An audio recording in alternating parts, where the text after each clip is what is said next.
Hello friends, welcome back to our channel पढ़ with Shaur.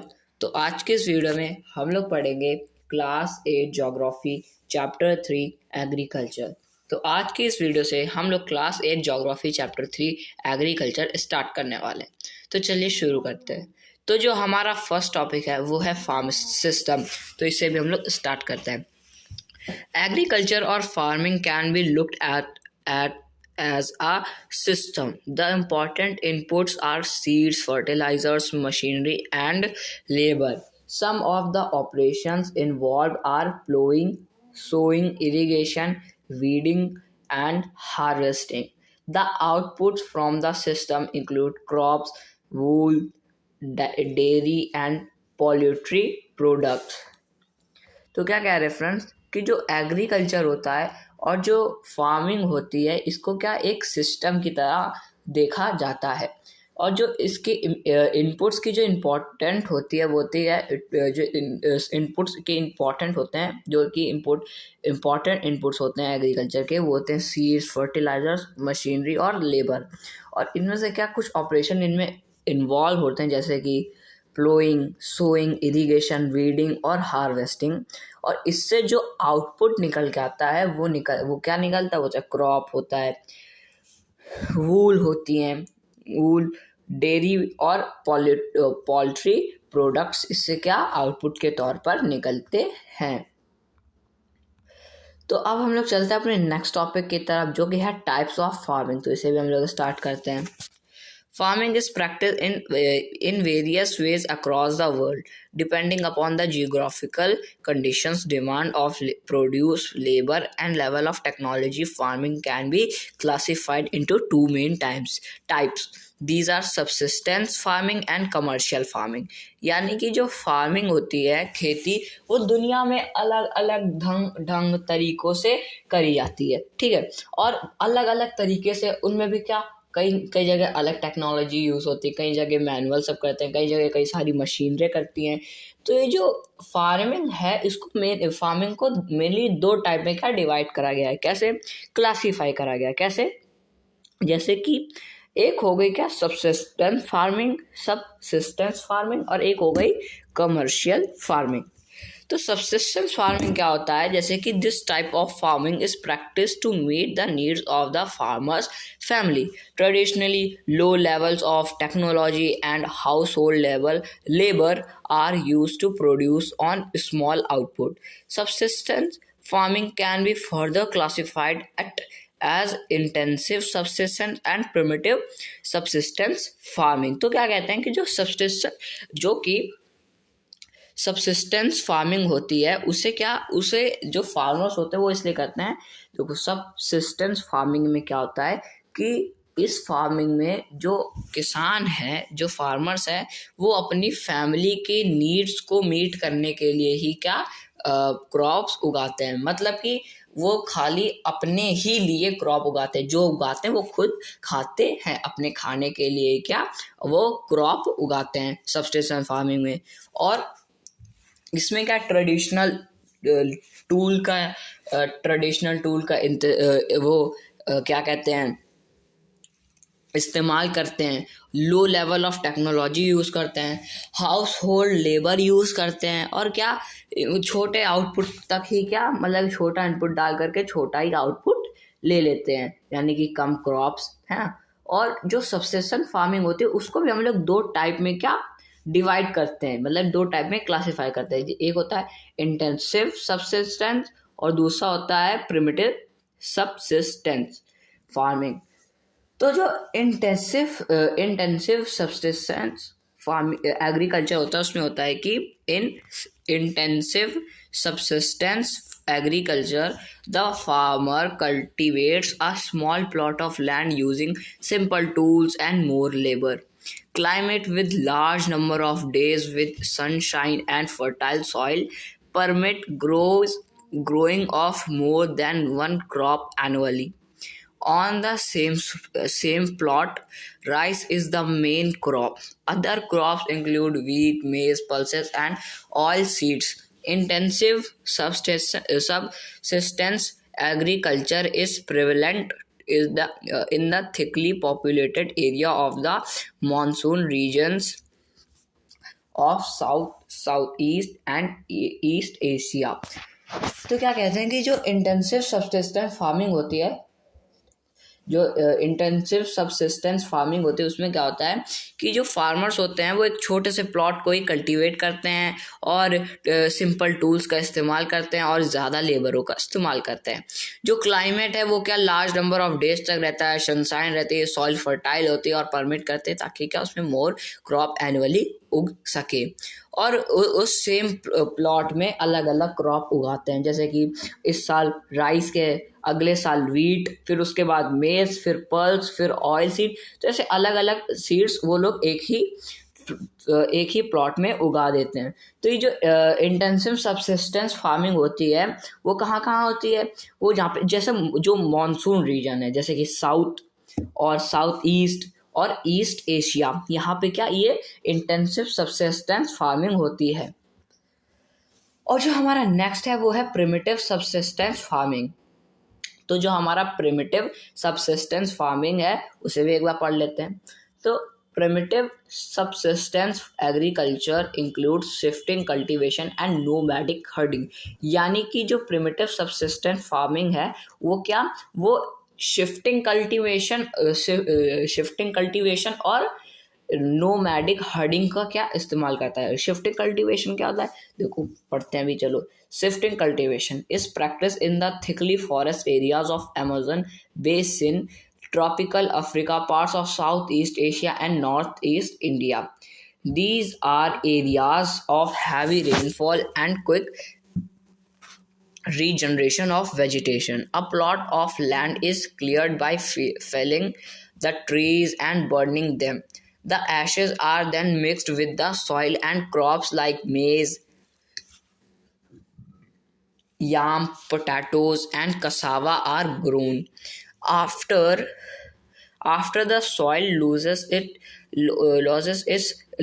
its fertility, the land is abandoned and the cultivator moves to a new plot. Shifting cultivation is also known as slash and burn agriculture. तो friends क्या कह रहे हैं, देखो shifting cultivation का जैसे नाम ही पड़ रहा है, जैसे शिफ्ट कर जाना, बार बार कल्टीवेशन करके शिफ्ट कर जाना।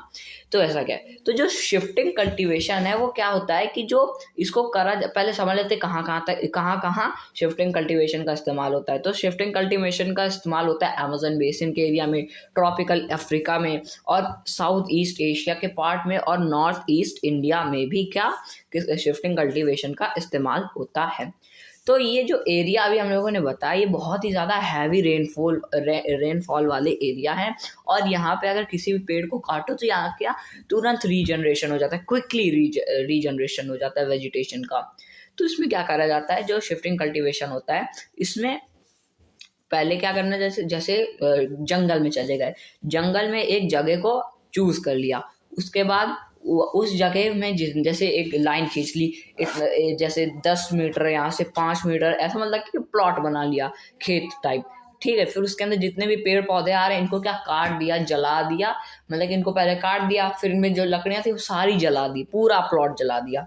जलाने के बाद जो उसकी ऐश यानी कि जो राख थी उसको उस प्लॉट की सॉइल के साथ क्या मिक्स कर दिया। मिक्स करने के बाद वहाँ पे क्या वो क्रॉप उगा देते हैं, जैसे कि मेज हो गया, याम हो गया, पोटैटोज और कसावा, ये सब क्या वहाँ पे वो लोग उगाने लगते हैं, ग्रो करने लगते हैं। और इसकी वजह से क्या होता है कि जो सॉइल होती है वो अपनी फर्टिलिटी को लूज कर देती है, the soil loses it's fertility. और उसके बाद क्या करते हैं, जैसे उनका काम हो गया, मतलब कि उन्होंने मेज़ उगा दिया, उसके बाद मेज़ को काट लिया और अपना खाने लगे, यानी कि उनके पास मेज़ अनाज हो गया तो वो क्या वहाँ से चले गए। तो ये जो शिफ्टिंग कल्टीवेशन होती है इसको हम लोग एक और नाम से जानते हैं, वो है स्लैश एंड बर्न एग्रीकल्चर। तो friends I hope shifting cultivation आप समझ गए होंगे। अब हम लोग चलते हैं नोमैडिक हर्डिंग में, तो इसे भी हम लोग बात करते हैं। तो nomadic herding is practice in the semi arid and arid regions of Sahara, Central Asia and some parts of India like Rajasthan and Jammu and Kashmir.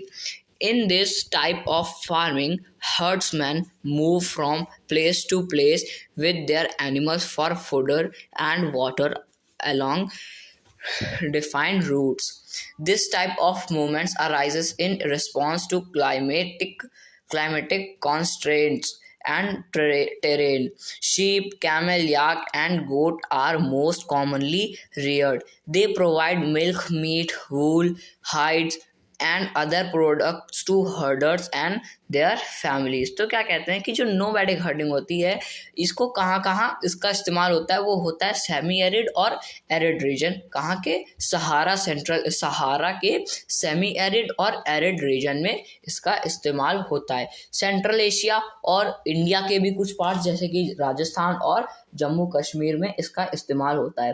तो इस टाइप ऑफ फार्मिंग में क्या करते हैं कि जो हर्ड्समैन होते हैं वो एक प्लेस से दूसरी प्लेस क्या मूव करते रहते हैं अपने एनिमल्स के साथ, ताकि वो क्या खाने की इंतज़ाम कर सकें और पानी का भी इंतज़ाम कर सके अपनी रूट में। और ये जो टाइप ऑफ मूवमेंट है ये एक क्लाइमेटिक में ही होता है, यानी कि जब क्लाइमेट बनता है तभी ये लोग क्या इसे स्टार्ट करते हैं। तो इसमें जो शीप हो गई, कैमल हो गए, याक हो गए, गोट्स हो गए, क्या इनको ही क्या रियर्ड करते हैं, और जो इनसे प्रोवाइड होता है मिल्क, मीट, वूल, हाइड्स, और इसको क्या इन सबको जो प्रोडक्ट्स है ये क्या हर्डर्स और उनकी फैमिलीज क्या इस्तेमाल करती हैं।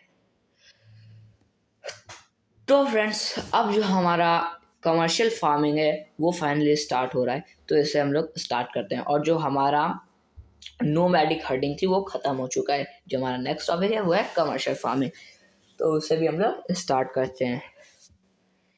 In commercial farming, crops are grown and animals are reared for sale in market. The area cultivated and the amount of capital used in large.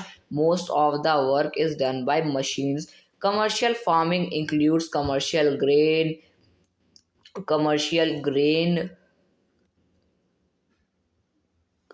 farming, mixed farming, and plantation agriculture. In commercial grain farming, crops are grown for commercial purpose. Wheat and maize are areas where commercial grain farming is practiced.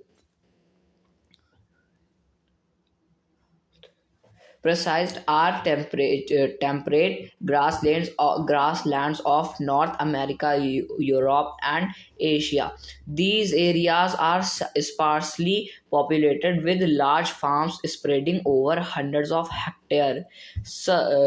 Severe winters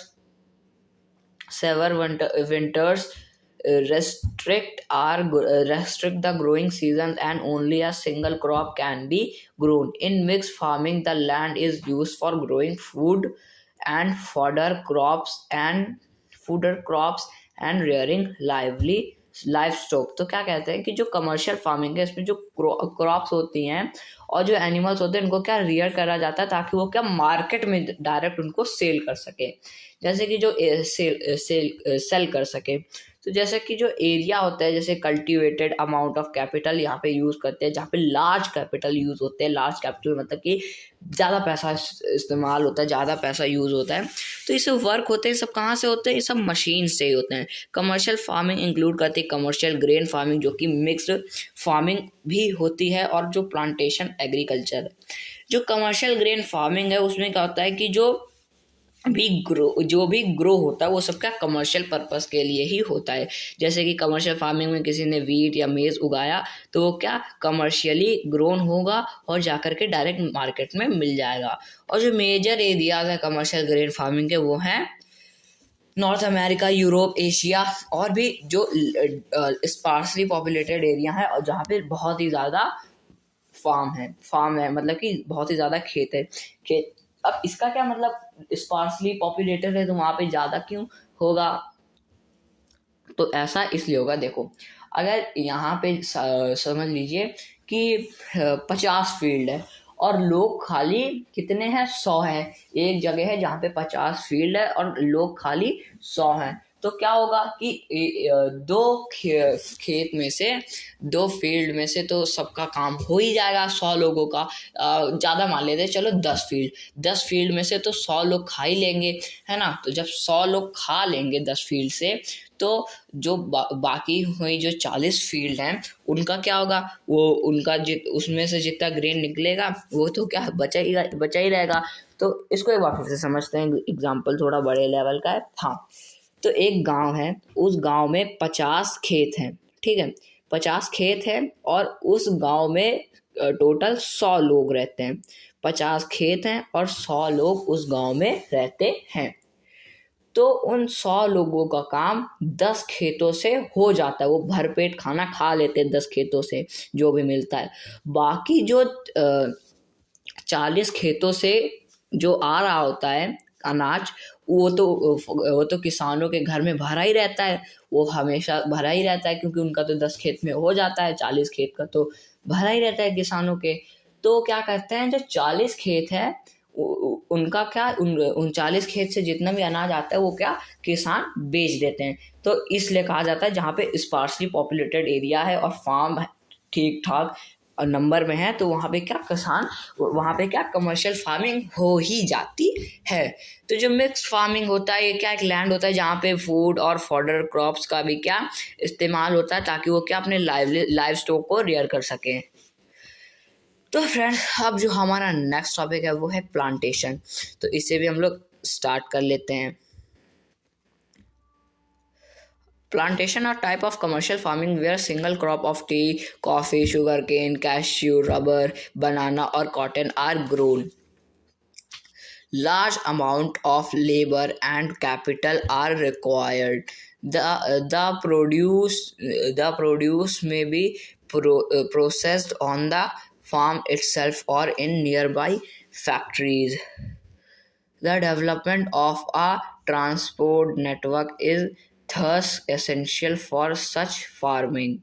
Major plantations are found in the tropical regions of the world. Rubber in Malaysia, coffee in Brazil, tea in India, and Sri Lanka are some examples. हाँ, तो friends क्या कहते हैं कि जो plantation है वो एक टाइप का कमर्शियल फार्मिंग है। यहाँ जहाँ पे प्लांटेशन में क्या होता है, जहाँ पे एक टाइप का जो क्रॉप है उसी को उगाया जाता है। जैसे कि एक सिंगल क्रॉप है किसका, कॉफी का, तो उस पूरे जगह में क्या कॉफी उग रही होगी। चाय का यानी टी का है तो क्या पूरे जगह में क्या टी ही उग रही होगी। तो जो मेजर प्लांटेशन है, जो कि जैसे कि ट्रॉपिकल रीजन में, जो कि रबर है वो कहाँ मलेशिया में पाया जाएगा, कॉफी है वो ब्राजील में पाई जाएगी, चाय टी है वो इंडिया और श्रीलंका में पाई जाएगी। ये सब क्या एग्जाम्पल्स हैं। तो फ्रेंड्स, अब जो हमारा नेक्स्ट है वो है मेजर क्रॉप्स। तो इसे भी हम लोग स्टार्ट करते हैं। A large variety of crops are grown to meet the requirement of growing population. Crops also supply raw materials for agro-based industry. Major food crops are wheat, rice, maize, and millets. Jute and cotton are fiber crops. Important beverage crops are tea and coffee. तो क्या कहते हैं कि जो एक large variety of crop है जो कि अपने रिक्वायरमेंट को और ग्रोइंग पॉपुलेशन को क्या ग्रोइंग पॉपुलेशन के लिए बनाई जाती ताकि वो अपनी रिक्वायरमेंट से मीट कर सकें। और जो मेजर क्रॉप्स होती हैं जैसे कि वीट, राइस, मेज और मिलेट्स, ये इनको ही क्या उगाया जाता है। जो जूट, कॉटन, फाइबर क्रॉप्स हैं, ये सब क्या ये एक इम्पॉर्टेंट बेवरेज क्रॉप्स हैं जो कि है क्या टी हो गई और कॉफ़ी हो गई, यानी कि ये भी बहुत ही ज़्यादा इम्पोर्टेंट क्या है, इम्पोर्टेंट क्रॉप्स हैं। फिर क्या हमारा राइस है। Rice is the major crops of the world. It is the staple diet of tropical and subtropical regions. Rice needs high temperature, high humidity, and rainfall. It grows best in alluvial clay soil which can retain water. China leads in the production of rice, followed by India, Japan, Sri Lanka, and Egypt in favorable climatic conditions, as in West Bengal and Bangladesh. 2 to 3 crops are grown in a year. तो क्या कहते हैं friend, जो rice है वो एक major crops है, major fruit crops है वर्ल्ड की। ये क्या एक स्टेपल डाइट है ट्रॉपिकल एंड सब ट्रॉपिकल रीजन की। हाँ, तो जो राइस होती है उसको क्या नीड होता है हाई टेम्परेचर और हाई ह्यूमिडिटी और रेनफॉल की। और ये ग्रो करता है कहाँ से, जैसे अलूवियल क्ले सॉइल में, क्या ये एलुवियल क्लेई सॉइल में ये क्या ग्रो करता है, जो कि वाटर को रिटेन कर लेती है। और जो चाइना है वो इसमें लीड करता है। और चाइना को देखते तो इंडिया भी है इसमें, जापान भी है, श्रीलंका भी है और इजिप्ट भी है। तो फ्रेंड चाइना हमसे आगे इसलिए है क्योंकि वहाँ पे लोग ज़्यादा क्या नहीं खाते, चाइना के लोग ज़्यादा वो नहीं खाते, क्या चावल नहीं खाते, तो वो क्या सब बेच देते हैं। और इंडिया में क्या सारे लोग चावल खाते हैं। तो फिर चाइना के लोग क्या खाते हैं, चाइना के लोग कीड़े खाते हैं, है ना, सबको पता है। और इंडिया के लोग चावल खाते हैं, तो इसलिए क्या इंडिया सेकंड नंबर पे, नहीं तो इंडिया वन पे आ जाए अगर इंडिया भी कीड़े खाने लगे। लेकिन इंडिया के लोग कीड़े थोड़ी ना खाएंगे, चाइना के खाएंगे। हाँ, और फिर उसी को देखते देखते वेस्ट बंगाल है और बांग्लादेश भी है, जो कि एक साल में 2 से 3 क्रॉप्स उगा देता है। तो फ्रेंड्स ये तो हमारा राइस था। अब हम लोग बात कर लेते हैं गेहूं, हमारा प्यारा गेहूं वीट। तो इसका क्या कहानी है। Wheat requires moderate temperature and rainfall during growing seasons and bright sunshine at the time of harvest. If it thrives best in well-drained loamy soil. Wheat is grown extensively in USA, Canada, Argentina, Russia, Ukraine, Australia, and India. In India it is grown in winter। तो क्या कहते हैं friends, जो wheat होता है उसको क्या एक मॉडरेट टेम्परेचर में क्या वीट रिक्वायर्स मॉडरेट टेम्परेचर, यानी कि वीट को क्या एक मॉडरेट टेम्परेचर चाहिए और क्या एक रेनफॉल भी चाहिए और ब्राइट सनशाइन भी चाहिए और हार्वेस्टिंग का भी टाइम चाहिए। तो ये क्या थ्राइव्स मांगता है और इसमें क्या ये कहाँ लोमी सॉइल में क्या उगता है। तो जो वीट होता है वो क्या एक्सटेंसिवली कहाँ उगता है, वो एक्सटेंसिवली उगता है USA, Canada, Argentina, Russia, Ukraine, Australia और इंडिया में। इंडिया में कब उगता है, ये इंडिया में उगता है ठंडियों में, नवंबर में ये स्टार्ट होता है। तो फ्रेंड्स ये जो हमारा वेट था ये भी हमारा ख़त्म हो चुका है। अब जो हमारा नेक्स्ट है वो है मिलेट्स। तो हम लोग इसे भी स्टार्ट करते हैं। They are also known as coarse grain and can be grown on less fertile and sandy soil. It is a hardy crop that needs low rainfall and high to moderate temperature and adequate rainfall. Jowar, bajra, and ragi are grown in India. Other countries are Nigeria, China, and Niger. तो क्या कहते हैं friend कि जो millets है इसको क्या हम लोग कोर्स ग्रेन के नाम से भी जानते हैं। और ये कहाँ, ये थोड़ी लेस फर्टाइल और सैंडी सॉइल में उगता है। और ये क्या इसको हार्डी क्रॉप भी कहते हैं क्योंकि इसमें क्या लो रेनफॉल की और हाई मॉडरेट टेम्परेचर की ज़रूरत होता है। इसमें क्या एडुकेट रेनफॉल चाहिए। जो ज्वार, बाजरा और रागी है ये भी क्या इंडिया में ग्रो करते हैं। और जो अदर कंट्री जैसे नाइजीरिया, चाइना फिर क्यों, क्योंकि वहाँ के कीड़े खाते हैं लोग, तो ये अनाज बच जाता है। नाइजीरिया, चाइना और नाइगर यहाँ पर भी होता है। तो फ्रेंड्स अब जो हमारा नेक्स्ट है वो है मेज़। तो मेज़ क्या कह रहा है, मेज़ requires moderate temperature, rainfall and lots of sunshine. It need well-drained fertile soil. Maize is grown in North America, Brazil, China, Russia, Canada, India and Mexico. तो क्या कह रहे हैं, जो मेज़ है उसको क्या एक मॉडरेट टेम्परेचर चाहिए और रेनफॉल चाहिए और बहुत सारी सनशाइन भी चाहिए। इसको क्या एक वेल ड्रेन फर्टाइल सॉइल भी चाहिए। और जो मेन मेज़ है वो क्या north America, Brazil, China, Russia, Canada, India और मैक्सिको में क्या उगता है। अब जो है फ्रेंड्स वो है हमारा कॉटन। तो इससे भी हम लोग पढ़ लेते हैं। Cotton requires high temperature, light rainfall, 210 frost free days and bright sunshine for its growth. It grows best on black and alluvial soils. China, USA, India, Pakistan, Brazil, and Egypt are the leading producers of cotton. It is one of the main raw materials for the cotton textile industry. तो क्या कह रहे हैं friends कि जो cotton है उसको क्या एक हाई टेम्परेचर चाहिए, लाइट रेनफॉल चाहिए और 210 फ्रॉस्ट फ्री दिन चाहिए, ब्राइट सनशाइन चाहिए, तभी ये क्या ग्रो हो पाएगा। इसके बेस्ट ग्रो में क्या एल्यूवियल और ब्लैक सॉइल है। तो इसके और जो चाइना, यूएसए, इंडिया और पाकिस्तान, ब्राज़ील एंड इजिप्ट ये क्या लीडिंग प्रोड्यूसर हैं कॉटन के। पाकिस्तान भी लीडिंग प्रोड्यूसर है और इसी से क्या हमारी रॉ कॉटन बनती है, रॉ मटेरियल्स बनते हैं और कॉटन टेक्सटाइल इंडस्ट्री में ये काफ़ी आगे है। अब जो है फ्रेंड्स वो है हमारा jute. Jute was also known as golden fibre.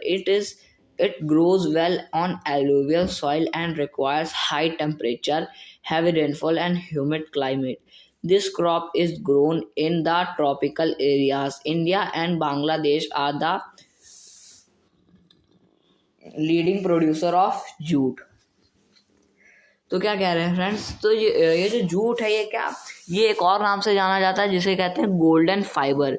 और ये ग्रो करता है एलुवियल सॉइल में और इसको क्या एक हाई टेम्परेचर की क्या ज़रूरत होती है और हैवी रेनफॉल और ह्यूमिड क्लाइमेट भी चाहिए होता है। जो क्रॉप है वो क्या ग्रो करती है ट्रॉपिकल एरियाज में। इंडिया, बांग्लादेश और ये क्या है, ये India Bangladesh are the leading producers of jute. अगला क्या है हमारा फ्रेंड्स, अगला है हमारा कॉफ़ी। तो इसे भी हम लोग पढ़ लेते हैं। Coffee requires warm and wet climate and well drained loamy soil. Hill slopes are more suitable for growth of this crop. Brazil is the leading producer followed by Colombia and India. तो क्या कहते हैं friends कि जो coffee है वो require करती है एक गर्म, वार्म और वेट क्लाइमेट और एक वेल ड्रेन लोमी सॉइल। और जो हिल स्लोप्स हैं ये क्या बहुत ही ज़्यादा इसके लिए सूटेबल होते हैं जहाँ पे इस क्रॉप की ग्रोथ हो सके। ब्राज़ील है, ब्राज़ील हो गया, ये ब्राज़ील, इंडिया और कोलंबिया ये क्या है, ये इसके बहुत ही ज़्यादा लीडिंग प्रोड्यूसर है। लेकिन सबसे ज़्यादा कहाँ पे कॉफ़ी मिलती है, वो सबसे ज़्यादा कॉफ़ी की प्लांटेशन होती है कहाँ पे, ब्राज़ील में। और अगर चाय की हो गई बात, तो चाय में कौन है सबसे आगे, सबसे आगे है इंडिया। लेकिन हम लोग चाय पीने में सबसे आगे हैं, लेकिन हम लोग चाय ट्रेड करने में सबसे पीछे हैं। क्यों? क्योंकि चाय इतनी हमारे यहाँ होती तो हमारे यहाँ सबसे ज़्यादा, दुनिया में सबसे ज़्यादा टी प्लांटेशन इंडिया में होती है। लेकिन इंडिया में जो लोग हैं वो इसका इतना ज़्यादा कंजप्शन कर लेते हैं, मतलब कि चाय का कंजप्शन हमारे इंडिया में बहुत ज़्यादा है। सुबह चाय, शाम चाय, दोपहर को चाय, जब मन तब चाय। तो इसलिए क्या चाय हमारे यहाँ ख़त्म हो जाती है। हम लोग खुद ही 140 करोड़ लोग रोज़ चाय पीते हैं, सुबह, शाम, दोपहर, जब मन तब। तो अगला जो टॉपिक है वो है हमारा चाय के ऊपर। तो वो है T is beverage crop grown on plantation. This requires cool climate and well distributed high rainfall throughout the year for the growth of its tender leaf. Its need well drained loamy soils and gently slopes. Labor in large number is required to pick the leaves. Kenya, India, China, Sri Lanka produce the best quality tea in the world. तो क्या कह रहे हैं friends कि जो T होता है वो क्या एक बेवरेज क्रॉप होता है, एक और जो प्लांटेशन में उगता है और ये रिक्वायर करता है कूल क्लाइमेट और एक वेल डिस्ट्रीब्यूटेड रेन फॉल को। इसको क्या एक वेल ड्रेन लोमी सॉइल चाहिए होती है, जेंटल स्लोप चाहिए होता है और जिसमें लेबर होता है वो बहुत ही ज़्यादा रिक्वायर करते हैं। इसकी एक एक पत्ती तोड़ने में बहुत टाइम लग जाता है। और जो इंडिया है, केन्या है, चाइना है, श्रीलंका है, ये लीडिंग प्रोड्यूसर तो हैं, साथ ही में ये क्या बेस्ट क्वालिटी टी प्रोड्यूस करते हैं वर्ल्ड में। यानी कि इंडिया की जो टी है वो वर्ल्ड की बेस्ट क्वालिटी की टी होती है। तो फ्रेंड्स अब जो हमारा नेक्स्ट टॉपिक है वो है एग्रीकल्चरल डेवलपमेंट, तो उससे भी हम लोग स्टार्ट करते हैं। Agriculture development refers to efforts made to increase farm production in order to meet the growing demand of increasing population. This can be achieved in many ways, such as increasing the cropped area, the number of crops grown, improving irrigation facilities, use of fertilizers, and high yielding variety of seeds. Mechanism Mechanization of agriculture is also another aspect of agricultural development. The ultimate aim of agriculture development is to increase food security. Agriculture has developed at different places in different parts of the world. Developing countries with large population usually practice intensive agriculture where crops are grown on small holding mostly for subsistence. Large holdings are more suitable for commercial agriculture, as is USA, Canada, and Australia. With the help of two case studies of one from India and the other from the let us understand about agriculture in the developing and the developed country. तो क्या कह रहे हैं friend, जो agriculture development है ये क्या effort, मतलब कि ये रेफर करता है जो एफर्ट्स होते हैं जो कि इसकी प्रोडक्शन को क्या इंक्रीज कर देते हैं। इसे हम लोग अचीव करा जा सकता है जो कि क्रॉप एरिया है इनको इंक्रीज करके, और जो नंबर ऑफ क्रॉप है जो कि इसमें ग्रोन करती है, और इसकी इरिगेशन फैसिलिटीज़ को भी क्या इम्प्रूव कर सकती हैं। और जो मैकेनाइजेशन होता है इस एग्रीकल्चर का, वो एक अनदर एक्सपेक्ट होता है एग्रीकल्चर डेवलपमेंट का। और जो अल्टीमेट एम होता है एग्रीकल्चरल डेवलपमेंट का, वो होता है ताकि फूड सिक्योरिटी को क्या इंक्रीज करा जा सके। एग्रीकल्चर को हम लोग एग्रीकल्चर को डेवलप किया जाता है ताकि वो क्या डिफरेंट पार्ट्स ऑफ वर्ल्ड में जा सके। और डेवलपिंग कंट्रीज जो कि लार्ज पॉपुलेशन में, वो क्या यूजुअली प्रैक्टिस करके एग्रीकल्चर में क्या क्रॉप जो कि ग्रोन हो रही स्मॉल होल्डिंग मोस्टली भी सबसिस्टेंस होनी चाहिए। लार्ज होल्डिंग जो होती हैं उनको क्या सुटेबल कमर्शियल एग्रीकल्चर होना चाहिए। और जो यूएसए, कनाडा और ऑस्ट्रेलिया है, ये क्या यहाँ पे कमर्शियल एग्रीकल्चर ही होता है। With the help of two cases, यानी कि दो case studies, with the help of two case studies of farms, यानी कि दो खेतों के केस स्टडी के बारे में हम लोग बता सकते हैं। एक है हमारे प्यारे भारत का और दूसरा है हमारे हमारे यूएसए का, वो भी हमारे यूएसए का, जो कि एक है हमारी डेवलपिंग कंट्री जो कि विकास कर रही है, कौन है हमारा प्यारा भारत, और एक है डेवलप्ड कंट्री जो कि डेवलप कर चुकी है, वो कौन सा है हमारा ही है यूएसए। तो पहले हम लोग स्टार्ट करते हैं हमारे प्यारे से भारत के साथ। A farm in India. There is a small village Adilabad in Ghazipur district of Uttar Pradesh.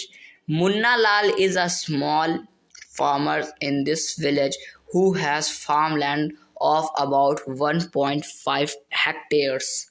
His house is in the main village. He purchases high-yielding variety of seeds from the market every alternate year. The land is fertile and he grows at least two crops in a year, which are normally wheat or rice and pulses. The farmer takes advice of his friends and elders as well as government agriculture officers regarding farming practices. He takes a tractor on rent for plowing his field, though some of his friends still use traditional method of using bullocks for plowing. There is a tube well in the nearby field which he takes on rent to irrigate his field. तो क्या कह रहे हैं friend कि जो एक इस छोटा सा गांव है आदिलाबाद, जो कि कहाँ पर है गाजीपुर डिस्ट्रिक्ट में, जो कि कहाँ पर है गाजीपुर उत्तर प्रदेश में, हमारे यूपी में। और यूपी में क्या है, उसी आदिलाबाद में एक किसान रहता है मुन्ना लाल, उसको हम एमएल कर देते हैं मुन्ना लाल। तो जो हमारा मुन्ना लाल है वो क्या एक छोटा सा किसान है, अपने विलेज में रहता है। उसके पास 1.5 हेक्टेयर की ज़मीन है। कहाँ चलेगा मुन्ना लाल, मुन्ना लाल हाँ, तो मुन्ना लाल के पास 1.5 हेक्टेयर की क्या जमीन है। उसका जो हाउस है वो क्या बिल्कुल मेन है, कहाँ पे, विलेज में। और उसने एक high yield variety of seeds को क्या परचेज करा है मार्केट से हर अल्टरनेट ईयर में। और जो उसकी लैंड है वो क्या फर्टाइल है, और वो क्या 2 क्रॉप्स को एक साल में नॉर्मली उगा लेता है। कौन कौन सी, वीट और राइस और पल्स। और जो फार्मर्स है वो क्या एडवाइस लेता है अपने फ्रेंड्स की, एल्डर्स की और गवर्नमेंट ऑफिसर से भी क्या क्या करता है, एडवाइस ले लेता है कि हम लोग मेरे को क्या करना चाहिए। और उसके जो कुछ फ्रेंड्स हैं वो क्या अभी भी मतलब कि देखो वो क्या कर रहा था, वो उससे क्या अपने गवर्नमेंट ऑफिसर से क्या एडवाइस ले लेता है। फिर उसके बाद क्या करता है कि एक ट्रैक्टर ले लेता है रेंट में अपने प्लोइंग कराने के लिए अपने फार्म में। लेकिन उसके कुछ जो फ्रेंड्स होते हैं वो अभी भी ट्रेडिशनल मेथड ही इस्तेमाल कर रहे थे, क्या, बुलक्स को फॉर प्लोइंग, यानी कि जो फोटोग्राफ्स में दिख रहा है वैसा इस्तेमाल करते हैं। तो उसको वैसा ही क्या इस्तेमाल करते हैं। Munna Lal also has 2 buffaloes and few hens. He sells milk in the cooperative store located in the nearby town. He is a member of cooperative society which also advise him on the type of fodder for his animals. Safety measures to protect the health of the livestock and artificial insemination. All the members of the family helps him in various farm activities. Sometimes he takes credit from a bank or the agriculture cooperative society to buy high yield to buy HYV seeds and implements. He sells his produce in the mandi located in the nearby town. Since majority of the farmers do not have lack storage facilities, they are forced to sell the produce even when the market is not favorable to them. In recent years, the government has taken some steps to develop storage facilities. इतना बड़ा सा थक गया। हाँ, तो अब क्या होता है कि जो मुन्ना लाल है उसके पास क्या 2 बफेलोज भी है और कुछ मुर्गियां भी हैं। तो वो क्या उनका मिल्क सेल कर देता है एक कोऑपरेटिव स्टोर का, जो कि लोकेटेड है एक बगल के टाउन में। और वो एक कोऑपरेटिव लोकेलिटी का क्या एक मेंबर भी है, जिसमें इसको क्या बताया जाता है कि उसको क्या टाइप ऑफ फॉडर को और अपने एनिमल्स को क्या सेफ्टी मेजर्स के लिए हेल्थी लाइफ स्टॉक और आर्टिफिशियल इंसेमिनेशन देना होगा। और जो सारे मेंबर्स हैं उसकी फैमिली के वो क्या वेरियस फार्मिंग एक्टिविटी करते हैं। और वो क्या कोऑपरेटिव सोसाइटी से क्या उसको कहा जाता है कि तुम बाई कर लो HYV सीड्स और एम्प्लीमेंट। और वो क्या जो भी उसका निकलता है वो क्या जो भी सेल्स हिज प्रोड्यूस, यानी कि जो भी वो प्रोड्यूस करता है वो क्या मंडी में जा करके बेच देता है। और बेचने में जो पैसे मिलते हैं वो क्या कर्जा उतारता है और कुछ अपने लिए कपड़े वपड़े खरीदता है। कितनी मेहनत कर रहे होते पैसे खर्च करता है। तो फ्रेंड, ये जो हमारा मुन्ने लाल की कहानी थी, मुन्ना लाल की, वो ख़त्म हो चुकी है। अब जो हमारा नेक्स्ट है वो है a farm in the USA।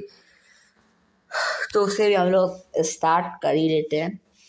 The average size of the farm in USA is much larger than of an Indian farm. A typical farm size in the USA is about 250 hectares. The farmer generally resides in the farm.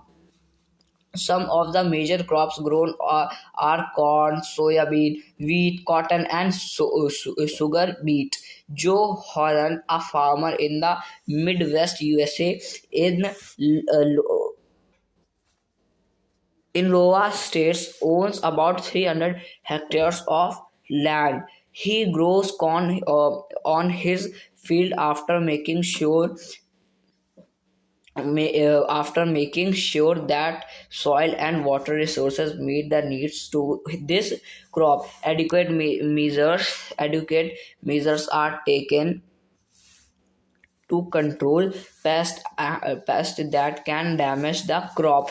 From time to time, he sends the soil samples to a soil testing laboratory to check whether the nutrients are sufficient or not. The result helped Joe Hannan to plan a scientific fertilizer program. His computer is linked to the satellite, which gives him a precise picture of his give him a precise picture of his field. This helps him to use chemical fertilizers and pesticides wherever they are required. He used tractors, seed drills, levelers, combined harvester, and thresher to perform various agricultural operations. A grain are stored in the automated grain storage or dispatched to market agencies. The farmer in USA works like a businessman and not like a peasant farmer. तो क्या कह रहे हैं friends कि एक average निकाला जाए तो हर यूएसए में हर आदमी के पास कम से कम 250 हेक्टेयर तक की क्या ज़मीन होती है। भारत में कितनी थी? 1.5। यूएसए में कितनी है? 250 हेक्टेयर्स। तो वहाँ पे क्या एक किसान है, उसका नाम है जो हॉलन। वो कि एक फार्मर है मिड वेस्ट यूएसए का।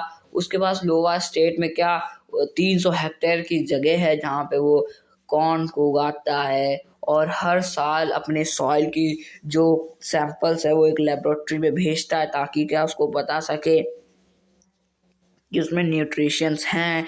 हर साल वो इंश्योर कराता है कि उसके यहाँ मतलब कि उसके पास वाटर है, उतना न्यूट्रिएंट्स हैं, लैंड है और क्रॉप्स हैं, सीड्स हैं, ताकि वो क्या अपने क्या कर सके, अब वो कर सके कि एग्रीकल्चर कर सके। जैसे कि आप लोग देख पा रहे हो अपनी सीड्स में एरोप्लेन से फर्टिलाइज़र डलवाता है और उसके कंप्यूटर में क्या लिंक है किसका, सैटेलाइट का, जिससे पता चल जाता है कि उसकी फील्ड कहाँ तक की है। तो वो क्या उसमें फर्टिलाइजर्स डायरेक्ट एरोप्लेन से ही डलवा देता है। और वो क्या वो मतलब कि वो भी वहाँ पे भी क्या कमर्शियल फार्मिंग होती है। वहाँ पे वो लोग combined harvester, seed drillers, tractors, leveller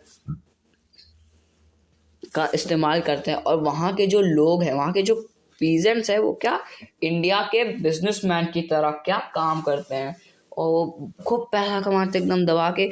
और वो क्या एक बिजनेसमैन की तरह काम करते हैं, ना कि जो भारत में किसान है, पीसेंट्स हैं, उनकी तरह।